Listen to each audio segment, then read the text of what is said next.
지난 2008년 개봉한 아이언맨을 시작으로 개봉하는 작품 대부분을 흥행시키며 전 세계적인 마블 열풍을 불러일으키고 있는 마블 시네마틱 유니버스에는 아이언맨, 토르, 앤트맨과 같이 솔로 캐릭터가 등장하는 작품도 존재하지만 어벤져스나 가디언즈 오브 갤럭시처럼 다양한 캐릭터가 함께 등장하는 작품도 존재합니다.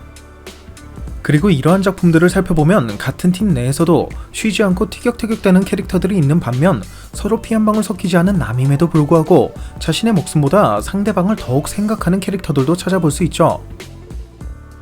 그런 의미에서 오늘은 마블 시네마틱 유니버스에서 피 한 방울 섞이지 않은 남으로 만났지만 가족보다 더 가족 같은 모습을 보여주었던 최고의 동료들에는 과연 어떠한 캐릭터들이 존재하는지에 대해 알아보는 영상을 간단하게 준비해봤으니 영상 재밌게 보시고 구독과 좋아요 그리고 알람 설정 한 번씩 눌러주시면 대단히 감사하겠습니다.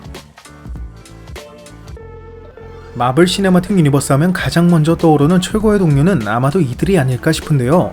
본래 원작 코믹스에선 히어로와 사이드킥으로 데뷔한 스티브와 버키는 MCU에선 어린 시절부터 함께 자라온 중무하고우로 등장합니다.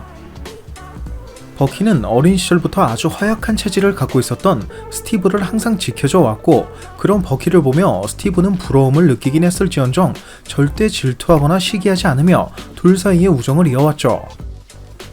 당시의 스티브는 군에 자진 입대하는 것마저 거절당할 만큼 병약했지만 그의 바른 마음가짐만큼은 누구보다 강인했기 때문에 선한 자의 마음은 더욱 선하게 만들고 악한 자의 마음은 더욱 악하게 만드는 슈퍼솔저 프로젝트의 대상자로는 매우 적합했고 그는 결국 미국을 대표하는 슈퍼솔저로 거듭나게 되죠. 이후 둘의 역할은 완전히 뒤바뀌어 오히려 스티브가 적진에 갇혀있던 버키를 구해내는 등 이전과는 정반대의 상황에 놓이게 되지만 버키 역시 허약했던 스티브가 완전히 변한 모습을 전혀 질투하지 않으며 둘의 변치 않는 우정을 자랑하는 모습을 보여줍니다. 그리고 스티브와 버키는 하울링 코만더스라는 부대까지 조직하여 하이드라의 기지를 압박해 나갔지만 버키는 절벽 아래로 떨어져 실종되는 운명을 캡틴은 레드스컬이 조종하던 폭격기를 막기 위해 자신을 희생하는 결정을 내리게 되면서 무려 70년간 그린란드의 바닷속에 잠들게 되는 운명에 처하게 되죠. 그렇게 70년이 지난 뉴욕의 한복판에서 깨어난 캡틴은 이후 자신이 잠들어 있던 사이 버키가 하이드라에게 세뇌를 당했다는 사실을 깨닫고 여러 산전수전을 겪은 끝에 버키가 예전의 기억을 되찾게 만들고야 마는데 무려 70년 만에 재회한 친구여서인지 이후로 보여준 둘의 단합력은 가히 친구 그 이상의 것이 아닐까 싶을 정도로 끈끈한 모습이었으며 특히 11호 당시 과거 세뇌의 영향으로 버키가 토니의 부모님을 살해한 것을 알았을 때조차 같은 친구였던 토니에게는 가차없이 등을 돌렸을 만큼 스티브에게 있어 버키는 그 누구보다 소중한 친구라는 것을 보여주었기 때문에 둘의 남다른 동료의 만큼은 마블 팬이라면 누구나 인정할 수밖에 없지 않을까 싶네요. He's my friend. So was I.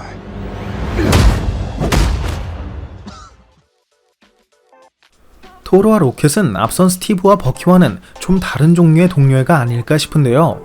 인피니티 워 당시 타노스에 의해 아스가르드의 수많은 백성과 부하를 잃은 토르는 구조 신호를 보고 찾아온 가디언즈 오브 갤럭시에 의해 구조되었고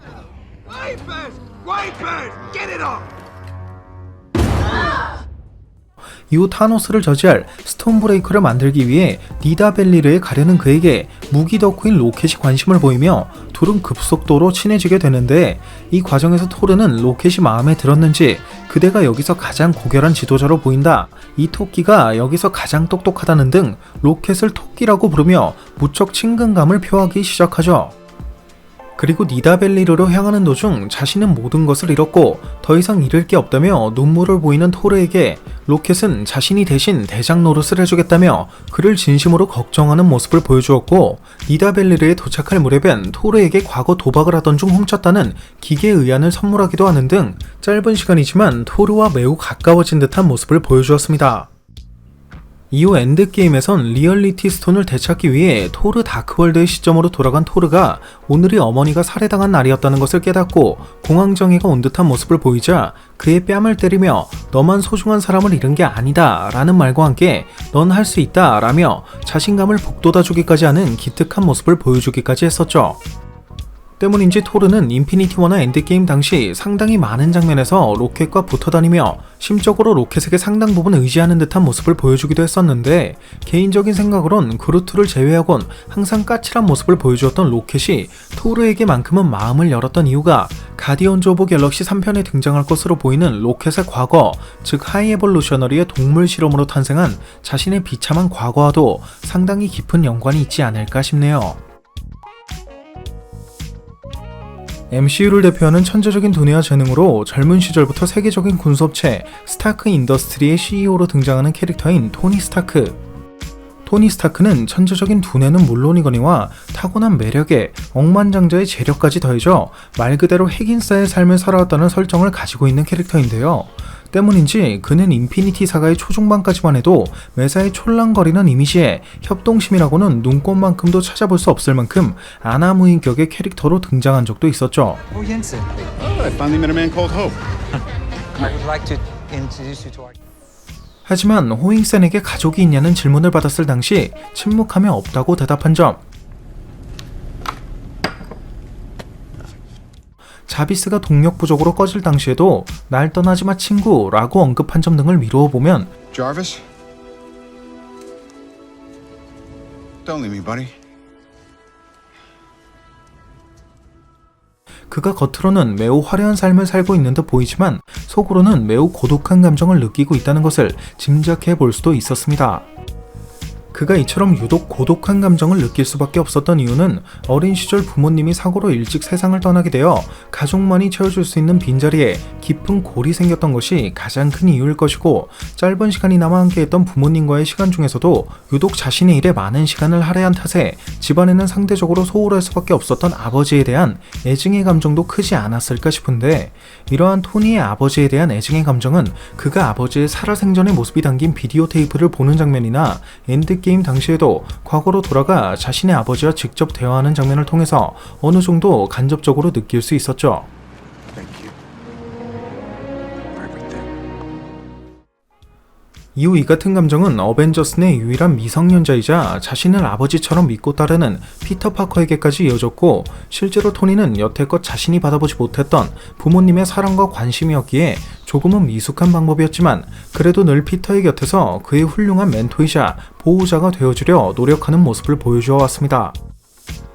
특히 엔드게임의 초반 지구로 돌아온 토니가 캡틴과 페퍼를 보자마자 피터가 죽었어, 내가 지켰어야 했는데 라며 서글프게 울었던 장면이나 Lost again. 시간여행 작전을 제안한 캡틴을 돌려보내고 설거지를 하던 토니가 찬장 위에 놓여진 피터의 사진을 보고 시간여행 이론을 실험했다는 점, 이후 분립으로부터 돌아온 피터를 아무 말 없이 끌어안아 주었던 그의 표정과 행동을 통해 피터에 대한 토니의 각별한 감정은 더욱 간절히 느낄 수도 있었죠. 물론 피터 역시 이러한 토니의 마음을 아는지 언제나 그에게 인정받기 위해 부단히 노력하는 모습을 보여주곤 했으며, 특히 스파이더맨 파프로멈 당시 토니를 잃고 상심에 빠진 피터가 보여주었던 모습은 그간 피터가 토니에게 얼마나 많은 부분을 의지하고 있었는지 가늠할 수 있는 부분이기도 했었죠. I just really miss him. Yeah, I miss him too. 참고로 이러한 스파이더맨의 새로운 멘토에 대한 부분은 향후 판타스틱4의 리드 리처드가 맡게 될 것이라는 소문이나 아예 스파이더맨 스스로 영 어벤져스의 리더가 될 수 있다는 소문이 들려오고 있기도 한데, 개인적으로는 이 둘의 조합이 가장 보기 좋았고 흐뭇한 조합이었던 만큼 앞으로의 MCU에선 이 둘의 조합을 볼 수 없다는 부분이 정말 매우 너무나도 아쉬운 부분인 것 같네요. 조금은 역설적이지만 그래도 MCU 최고의 동료하면 빼놓을 수 없는 건 뭐니뭐니 해도 헐크와 브루스 배너가 아닐까 싶은데요. 왜냐하면 이 둘은 최고의 동료이기 이전에 아예 하나의 몸을 완벽하게 공유하고 있는 두 개의 다른 존재라고 봐도 무방하기 때문이죠. 실제로 인피니티 워 이전까지만 해도 이 둘은 하나의 몸을 놓고 분노를 억제하고자 하는 배너와 바깥으로 그 분노를 폭발시키고자 하는 헐크의 기싸움이 끊이질 않는 모습을 보여주었었는데, 이러한 둘의 갈등은 에이지 오브 울트론 당시만 해도 어느 정도 팽팽하게 유지되는 듯 했지만, 토르 라그나로크에선 헐크가 배너의 인격을 완전히 제압하여 몸의 주도권을 무려 2년간이나 빼앗긴 모습이 등장한 적도 있었죠. 당시 헐크는 배너는 없다, 헐크만 있다 라고 말하며 배너를 무시하는 듯한 모습을 보여주었고, 마찬가지로 우여곡절 끝에 헐크에게서 몸을 되찾은 배너 박사 역시 싸울 땐 헐크가 더 쓸모있을 것 같다 라고 말하는 토르에게 헐크는 박사학위가 한 개도 없지만 나는 무려 7개나 된다며 헐크를 완전히 무시하는 모습을 보여주며 서로 바닥을 치는 둘의 동료애를 인증한 적도 있었죠. 하지만 인피니티 워의 초반 헐크가 타노스에게 완전히 당한 이후로는 헐크가 타노스의 압도적인 힘에 주눅이 든 탓인지 몸의 주도권을 배너가 완벽하게 손에 쥘 수 있게 되었고, 덕분에 이후 둘은 엔드게임에서 헐크의 신체 능력과 배너의 지성이 더해진 프로페서 헐크로 재탄생하게 됩니다. 비록 브루스 배너와 헐크는 모두 타노스에게 느낀 죽음의 공포로부터 살고 싶다는 의견이 일치해 프로페서 헐크가 된 것이지만, 이 일을 계기로 브루스 배너는 더 이상 헐크를 일종의 바이러스가 아닌 또 하나의 자아로 인정했고, 그런 배너를 헐크도 온전히 받아들이게 되면서 바닥을 쳤던 둘의 동료애는 순식간에 그 누구보다 끈끈해질 수 있게 되었죠. 그도 그럴 것이 이 둘은 애초에 한 몸을 공유하고 있던 두 존재가 하나의 존재로 완전히 합쳐진 것이라고 봐도 무방할 테니까요.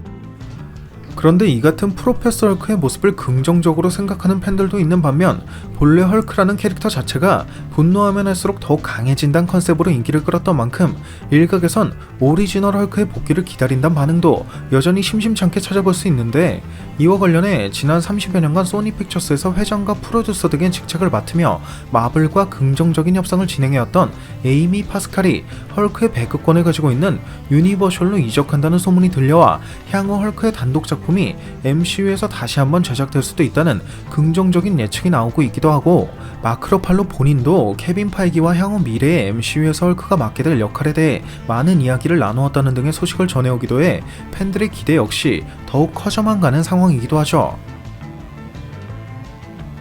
이에 팬들은 원작 코믹스의 월드 워 헐크에서 자신의 아내를 잃은 헐크가 폭주했던 것을 미루어 MCU에선 블랙 위도우와 미묘한 관계를 유지했던 그가 블랙 위도우의 죽음을 계기로 큰 상심에 빠져 다시 한번 헐크로 돌아간다거나, 엔드게임에서 스냅을 쳤을 때 가모라나 모건이 등장했던 타노스나 아이언맨과는 달리 헐크는 스냅을 쳤을 때 무엇을 보았는지가 유일하게 등장하지 않았기 때문에 향후 이와 관련된 무언가로 폭주하게 될 것이다, 혹은 페이지 4 이후 데뷔가 예상되고 있는 레드 헐크와의 싸움 도중 헐크로 각성한다는 등의 흥미로운 전개를 기대하고 있기도 한데, 과연 앞으로의 MCU에선 티격태격과 수능에 이어 또 어떠한 종류의 동료애를 자랑하는 둘의 모습을 볼 수 있을지 정말 많은 기대가 되는 부분인 것 같습니다. 오늘 준비한 영상은 여기까지였습니다. 오늘 준비한 영상도 재밌게 보셨다면 구독과 좋아요 그리고 알람 설정 한 번씩 눌러주시면 대단히 감사하겠습니다. 그럼 지금까지 올로원이었습니다.